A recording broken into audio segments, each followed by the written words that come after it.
Hello everybody, this is Kiereek here, and we're doing a review video for the review and release series. Today's video is on Metro 2033. This is not the redone version, this is the original version. I'm reviewing it on PC. Now, what is it? It's a first-person shooter that takes place in a post-apocalyptic, post-nuclear Moscow.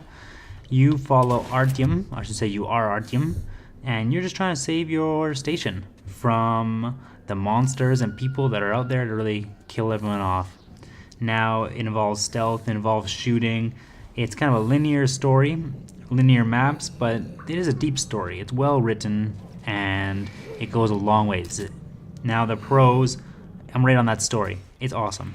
They've done a great job of setting everything up, setting up the characters, setting up the enemies, and even the enemies, like the dialogue. If you listen to the things around you, they're talking about things and they make good points. There's one level I played recently that you're in a Nazi base and they're talking about why they do it. Some of the guys, it makes kind of sense why they do it. You know, they're taking station to station to secure order, to save people. Other guys are just in it to fucking kill and murder. So it's well written. It makes you think. I was really satisfied with the pacing of the story. You are shooting it up a lot of the time. You are stealthing it a lot of the time. And then there's some parts where you just sit back and you enjoy the story. You listen to people talk, they explain stuff to you, you learn about the world, and you feel invested in it. Now, there are many difficulties that you can choose from. I played on Ranger Easy. Ranger makes it a little bit more, difficult, a little harder to get ammo, stuff like that. And there's different difficulty levels as well. So if you have your pick. If you're a masochist, you can play on Ranger Hardcore. And if you are a pussy, you can play on easy mode, regular easy mode. But I think they all provide the same story, so it's all good. Try them out. Now, the world, like I was saying before, is really well built. They have addressed all the facets of life. So when you are around the stations, you're not fighting, you get to see like, oh, here's the children playing. Here's the guy selling fruit. Here's the people talking about what they're going to have for dinner tonight. Here's their bedrooms. Here's their pictures. You can interact with some items like records, lanterns, stuff like that, and it really builds a world that feels real. You know, it feels like these people are struggling down here, that they're surviving. I really liked that. Even the places that are, I would say, not civilian areas, you still get to see the life of the soldiers. You hear them talk, right?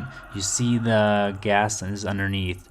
You get to experience the decay of the metro, and I think that's really awesome. Now, the monsters are well designed as well. There are plenty of different enemies that you'll be fighting, things that are fast, things that are big and tough, things that fly, and they're all pretty horrifying. Like, I mean, you look at them and it's like, holy shit, that thing's about to maul me. And that's what you really want to see in a game about monsters, right? You want to be scared. You don't want to go in there and be like, yeah, I think I could take that thing in a fist fight. If that's the impression that they give you, they haven't done their job. Fortunately, some of these things take multiple shotgun blasts to the face, so I think they'll keep you on your toes. Now, all of that's kind of in the cinematic action category. I mean, the game has that going for it. It feels sometimes like an awesome action movie, and it brings the pace back. So it's really well laid out.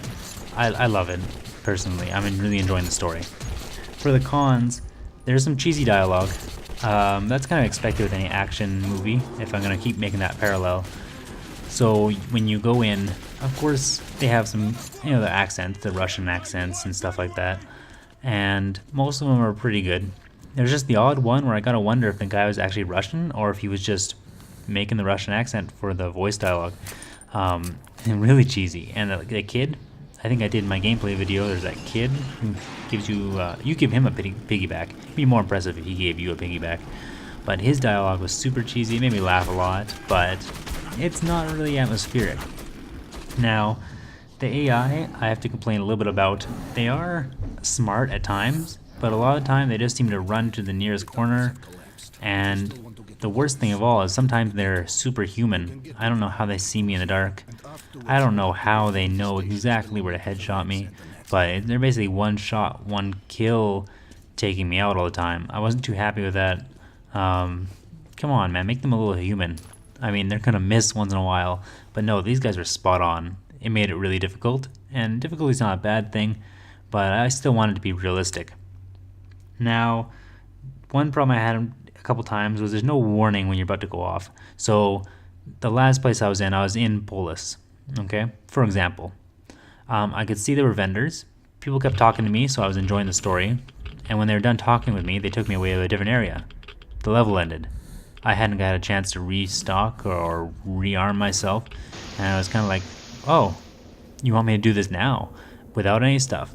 Without any chance to get gas masks or bullets or whatever. And the game's like, yep, go for it. So I felt kind of betrayed there. I wish they had given me some warning, like, hey, there's no going back from here. Or we're going to take you away to a place you're probably going to die in. Maybe you should buy more ammo. It would have been great if I had those warnings, but they didn't give me that. That means for the score, for gameplay, I'm pretty happy with it. Like I said, it controls really well. I don't know, I've never had any problems. I didn't get hung up on stuff too much. I didn't have any problems with aiming. Aiming's pretty true to where you send it. There's a little bullet drop and you get used to that. Really nice effect. I'm going to give it a 2.5 out of 3. Awesome gameplay.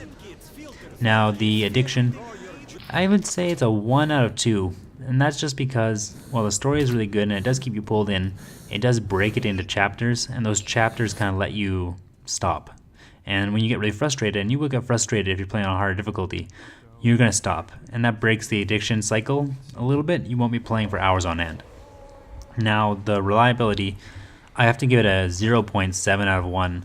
And that's only because of one major issue, but I consider it a pretty major bug. When you enter the Black Station level, there is a bug where you end up with no gun. All you can do is turn your flashlight on and off, and that was super annoying. So I highly recommend, if you get that bug, there's nothing you can really do to fix it other than play the previous level through and hope it doesn't happen to you again, which I had to do.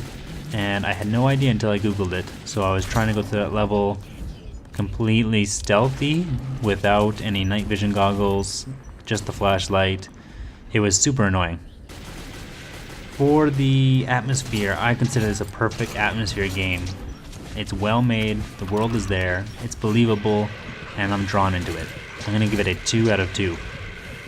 For the replay value, I could see there being some replay value here for achievements, but I don't see a whole lot.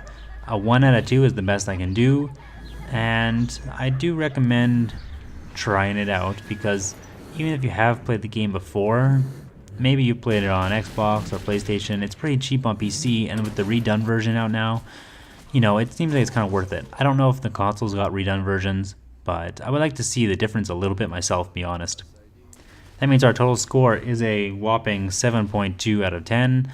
Pretty decent score for a first-person shooter, and, you know, like I said before, it's on sale cheap. Check it out. It's a pretty good game, few flaws, and you'll do yourself a favor, especially if you like the post-apocalyptic atmosphere. So if you like Fallout, you like Stalker, I guarantee you will like Metro. Give it a shot. Thanks for watching this video. Watch my other video, there should be a gameplay portion up as well. Thanks for watching, everybody. I'll see you again soon.